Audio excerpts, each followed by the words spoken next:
Dear viewers, supreme court নির্দেশিত TET mandatory আবহে কেরালা সরকার special টেটের ব্যবস্থা করলো। তারা এই সংক্রান্ত নোটিফিকেশন রিলিজ করেছে যে পরীক্ষাটা খুব শীঘ্রই ফেব্রুয়ারিতে হতে চলেছে।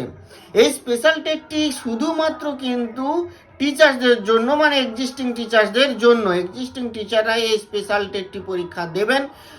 আশা করা যাচ্ছে যেহেতু কেবলমাত্র টিচারদের জন্যই এই স্পেশাল টেট, তাই প্রশ্নাবলীও নিশ্চিতভাবে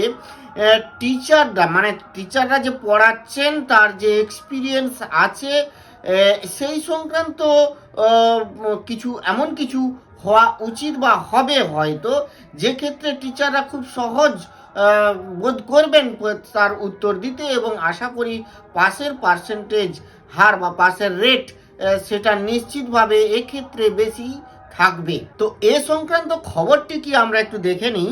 Kerala Pariksha Bhavan released the special TET February 2026 notification in December 2025 targeting in service government and aided school teachers needing TET qualification. তো ব্যাপারটা এইটি, এর মধ্যে কিন্তু সেরকম খবর বলতে যেটুকু আছে সেটি হচ্ছে এই যে কেরালা টেট স্পেশাল কিন্তু একটি কেরালা সরকার একটি স্পেশাল টেট পরীক্ষা নিতে চলেছে। কিন্তু আমার এখানে বক্তব্য এটি যে স্পেশাল টেট নিক, সেটা সমস্ত টিচারদের ক্ষেত্রে কেন হবে? কেবলমাত্র টেট পরীক্ষা সেটি যদি প্রমোশনের জন্য হয়, সেই প্রমোশনের জন্য হলে সেটি মেনে নেওয়া যায়। কারণ বিভিন্ন অন্যান্য অনেক যে সার্ভিস সেক্টর আছে যেখানে প্রমোশনের জন্য বিশেষ ডিপার্টমেন্টাল এক্সাম দিতে হয়, তো সেখানে সেইটাকে যদি আমরা একটা মান্যতা দিই, তাহলে এই স্কুল সার্ভিসের ক্ষেত্রেও, সমস্ত টিচার্সদের ক্ষেত্রেও এই টেটটা ম্যান্ডেটরি প্রমোশনের ক্ষেত্রে এই যে স্পেশাল টেটটা নেওয়া উচিত। কিন্তু দেখুন, যে কোনো পরীক্ষাই হোক না কেন, তাতে কিন্তু পাস কিছুজন করবেন আর কিছুজন ফেল করবেনই।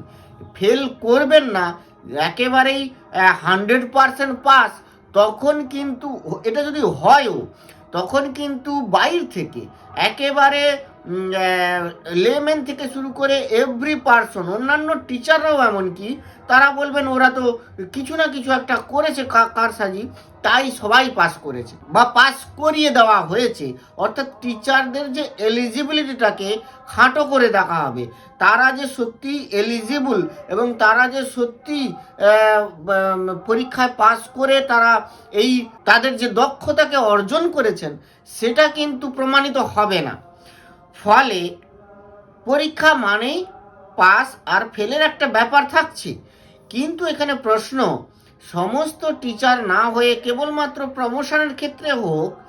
প্রমোশন হলে কি হবে, যে যিনি এবারে প্রমোশন নিতে পারেননি, আবার একবার ট্রাই করে আবার প্রমোশন পাওয়ার জন্য তিনি এই পরীক্ষাটা দিতে পারেন।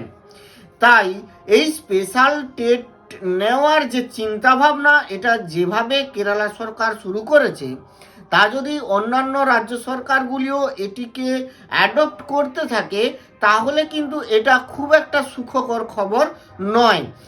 একমাত্র উপায় হচ্ছে আইদার সুপ্রিম কোর্টের যে রায় ছিল সেই রায়কে নতুনভাবে এটার একটা নতুন রায় আসা, সেটা আইনি মাধ্যমে সুপ্রিম কোর্টের তরফ থেকেই আসবে, নতুবা সরকারি উপায়ে কোনো বিল বা নতুন কোনো অ্যাক্ট এনে সেটার একটা সুষ্ঠু সমাধান করা।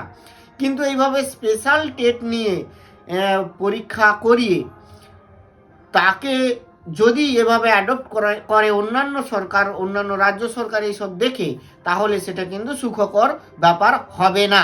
যাই হোক, আজ এই পর্যন্ত। ভালো থাকবেন, সুস্থ থাকবেন, ধন্যবাদ।